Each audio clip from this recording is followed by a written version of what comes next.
दोस्तों, बंगाल में एसआईआर जब से शुरू हुई है तब से ममता बनर्जी खुद ये कह चुकी हैं कि बीएलओ आत्महत्या कर रहे हैं। यहां तक कि जो महुआ मोइत्रा उनकी सांसद है वो प्रेस कॉन्फ्रेंस करके कहती हैं कि बीएलओ काफी दबाव में है।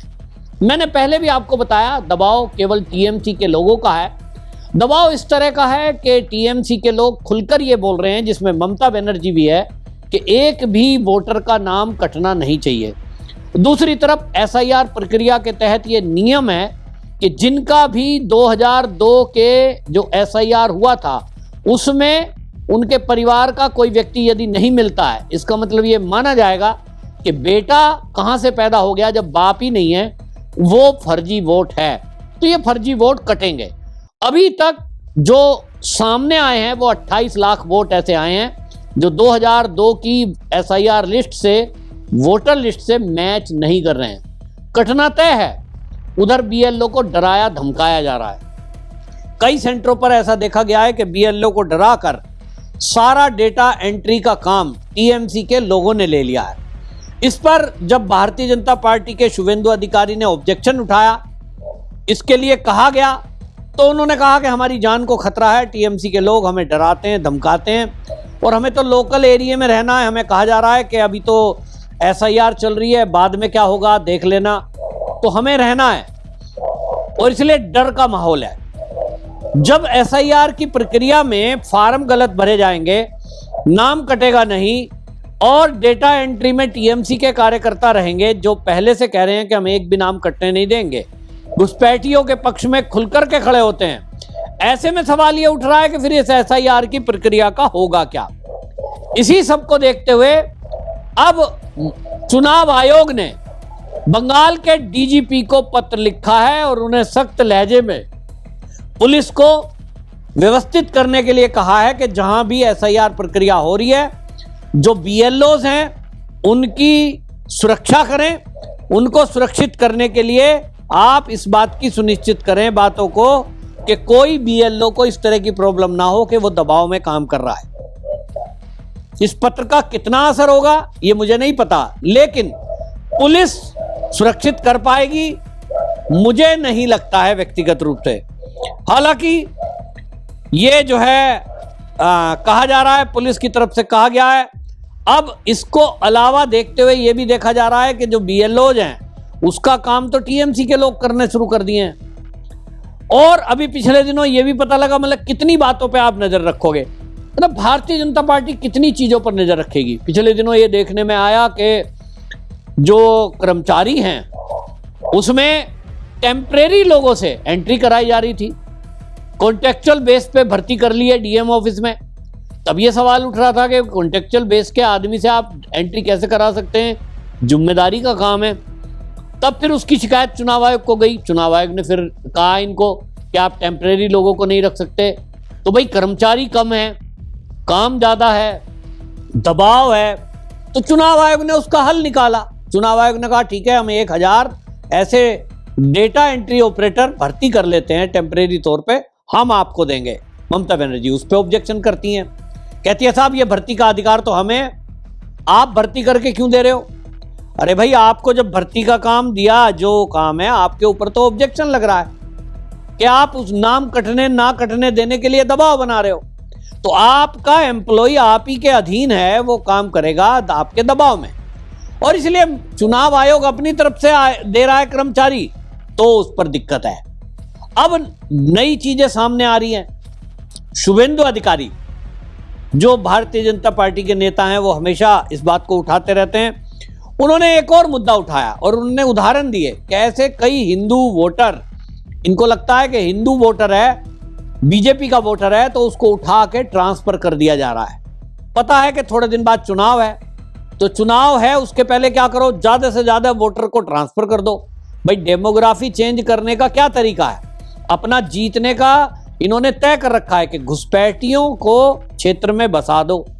और जो बीजेपी का वोटर है, अगर वो एम्प्लॉई है किसी कंपनी में या सरकारी, उसका ट्रांसफर कर दो।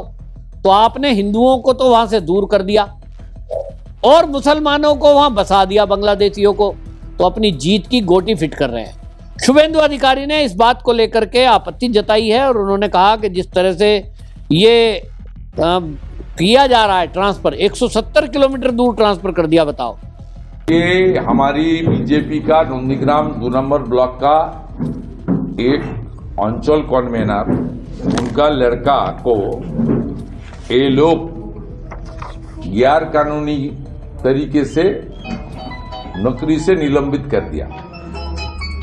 उनका कसूर यही है, टीएमसी का जो कॉरपोरेट आपका एजेंसी है, आईपैक का आदमी उनका घर गया था।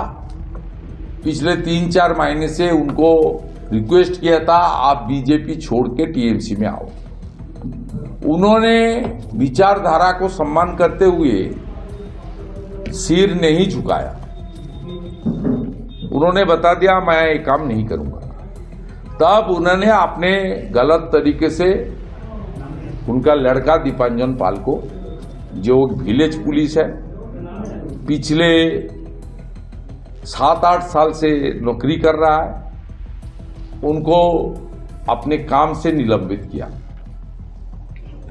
ये जो रिवेंजफुल पॉलिटिक्स बंगाल में चलता है, ये 9-10 हजार रुपया सैलरी, छोटा वेतन कॉन्ट्रेक्चुअल स्टाफ है, इसके ऊपर भी किस तरीके से अत्याचार कर रहा है, ये खुलासा करने के लिए मैं पत्रकार सम्मेलन लाया। ये लोग का एक ही कसूर है, ममता बनर्जी को 21 में हरा दिया, शुभेंदु को जिताया, बीजेपी को जिताया, इसलिए ये लोग के ऊपर, फैमिली के ऊपर अत्याचार हो रहा है, उनका छोटा लड़का के ऊपर अत्याचार हो रहा है, छोटा कमाई कर रहा है अपनी मेहनत से, वो छीनने का काम कर रहा है। और हिंदू के ऊपर अत्याचार देख लीजिए, नंदीग्राम का 9 हिंदू लड़का जो सिविक वॉलंटियर्स है, ट्रैफिक मेंटेन के लिए पुलिस को साथ सहयोग करने का काम करता है, ये 9 लोग को 9,000 रुपया ओनली सैलरी, अपने घर से 50, 70, 60, 40, 50, 60 किलोमीटर दूर, 100 किलोमीटर भी दूर है, यहाँ से कम 100 के आसपास होगा, 70-80 होगा, ये लोग को ट्रांसफर कर दिया है। एक ही हिंदू का ऊपर अत्याचार है, हिंदू विरोधी सरकार का काम इस तरीके से। देखिए 9 आदमी, यहां बहुत मुस्लिम लड़का भी काम करता है, उनके ऊपर टच नहीं किया, ढूंढ ढूंढ के हिंदू लड़का के ऊपर अत्याचार कर रहा है। ये हिंदू लोग इसको सहन नहीं करेगा, ये हिंदू विरोधी सरकार, हिंदू विरोधी पुलिस के खिलाफ हम लोग का आंदोलन होगा। इस तरह की चीजें सामने आई हैं, तो ममता बनर्जी ऐसा लगता है कि बौखलाहट में ये सारे फैसले ले रही हैं। मतलब आप सोचिए कि बीएलओ को धमका रहे हो, चुनाव आयोग को धमकी दे रहे हो, फिर आप कर्मचारी भर्ती नहीं होने दे रहे हो, फिर उनको डाटा एंट्री ठीक से नहीं करने दे रहे हो। पुलिस को अधिकार है और पुलिस तो खुद ही ये काम करना चाहिए, लेकिन पुलिस को अधिकार नहीं है। अब ऐसे में समस्या आ रही है कि भाई पुलिस आखिरकार फिर करे तो क्या करेगी? पुलिस तो ममता बनर्जी जो बोलेगी वही करेगी, और वो वही कर रही है कि बीएलओ डर में है, कर्मचारी डर में है, पुलिस कुछ करने को तैयार नहीं है। टीएमसी के कार्यकर्ताओं के खिलाफ वो कोई एक्शन नहीं लेती, और इसके कारण से बंगाल का एसआईआर, मुझे तो लगता है अभी तक कुछ भी कर लो, मजाक बन के रह गया है। हाँ, कुछ नाम कट सकते हैं, वही 2002 की सूची में जिनका नहीं मिलेगा। अब उसमें भी तो फार्म ही तो देखोगे आप, फार्म में एंट्री करी हुई है, फार्म में एंट्री में मिलान करना पड़ेगा, अपने आप में एक जटिल प्रक्रिया है। अगर इसमें राज्य की सरकार और उनके कर्मचारी चुनाव आयोग की मदद नहीं कर रहे हैं, जो कि करना चाहिए, दुर्भाग्यपूर्ण हमारे देश में बात यह है कि सत्ता प्राप्ति के लिए देश को खतरे में ये देश की विपक्षी पार्टी डाल रही है। एसआईआर की प्रक्रिया जब शुरू हुई, सारी देश की विपक्षी पार्टी को कहना चाहिए था कि हम सब मिलकर के इसमें सहयोग करेंगे, अपनी अपनी पार्टी के बीएलए इसमें लगाएंगे, और ये एसआईआर सही से हो जाना चाहिए, कोई घुसपैठिया इसमें नहीं रहना चाहिए, वोटर लिस्ट पूरी तरह शुद्ध होना चाहिए, जो वोटर है भारत का वही वोट डाले, और एक बार वोट डाले, बार बार क्यों डाले। लेकिन ये जो विपक्षी पार्टी हैं, इनको आदत पड़ चुकी है फर्जी वोट, फर्जी ये इस तरह के काम करने के, बूथ कैप्चरिंग करने के, इनको लगता है कि ये काम कैसे खराब कर रहे हैं, चुनाव आयोग कहां से आ गया। तो चुनाव आयुक्त तो ज्ञानेश कुमार को तो सीधी सीधी धमकी दी जा रही है। मैं समाजवादी पार्टी की प्रवक्ता का एक एक्स पे पोस्ट देख रहा था, जब आप रिटायर हो जाओगे तो कहां जाओगे, मतलब ठीक ऐसी धमकी जैसा जगदीप धनखड़ को दी जा रही थी बंगाल में कि धनखड़ साहब रिटायर हो गए तो उसके बाद भी देखेंगे आपको। मतलब अधिकारियों को आप रिटायर होने के बाद की धमकी दे रहे हैं। ये सोच है समाजवादी पार्टी के नेताओं की, ये सोच है टीएमसी के नेताओं की। और बंगाल में जिस तरह का हो रहा है, अब उसमें देखिए, अब भारतीय जनता पार्टी सरकार आई तो सीए लागू किया। प्रदीप भंडारी हैं भारतीय जनता पार्टी के, उन्होंने एक्स पे पोस्ट लिखा है कि 75 साल हो गए भाई, जो हिंदू ईस्ट बंगाल में रह रहे हैं वो डर में हैं, उनको कोई मान्यता देने को तैयार नहीं है, भारत की नागरिकता देने को तैयार नहीं है। एक तरफ घुसपैठिए हैं जिनको वोटर बनाने की होड़ मची हुई है पूरी विपक्षी पार्टी में, दूसरी तरफ हिंदू है जिसकी कोई परवाह नहीं कर रहा है, केवल बीजेपी परवाह कर रही है। तो प्रदीप भंडारी ने कुछ पोस्ट किए हैं और उसमें लिखा है कि देखो किस तरह की बात हो रही है कि हिंदुओं को सिटीजनशिप नहीं दी जा रही है, और अगर उनको सिटीजनशिप दी जाती है उसका ऑब्जेक्शन उठाया जाता है। तो भारतीय जनता पार्टी के अलावा कोई और पार्टी दिखती नहीं है जो इस तरह की बात करे कि राष्ट्र प्रथम रखते हुए निर्णय ले। लेकिन अब चुनाव आयोग भी पूरी सख्ती में है और वो जो अपने से कर सकता है वो कर रहा है। बार बार आदेश दिए जा रहे हैं।